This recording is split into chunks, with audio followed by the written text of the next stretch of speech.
உன் பாரத்தை என்னிடம் ஒப்படை, நான் உனக்கு ஓய்வும் நிம்மதியும் அளிப்பேன். என் அன்பு சீஷர்களே, உங்கள் இதயங்களில் சுமையாக இருக்கும் கவலைகளை என்னிடமே கொண்டு வாருங்கள். உலகத்தின் பயம் உங்கள் ஆவியை வாடச் செய்யாதபடி என் வார்த்தைகளில் தங்குங்கள். நான் வழியும் சத்தியமும் ஜீவனும் ஆவேன். என்னை நம்புகிறவன் இருளில் நடக்கமாட்டான். கண்ணீருடன் விதைக்கிறவன் ஆனந்தத்துடன் அறுப்பான்.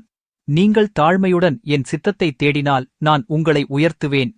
சோதனையின் நேரத்தில் என் கிருபை போதுமானதாக இருக்கும். உங்களின் நடைகள் சோர்ந்தபோது என் கரங்கள் உங்களைத் தாங்கும். அன்பில் நிலைத்திருங்கள்.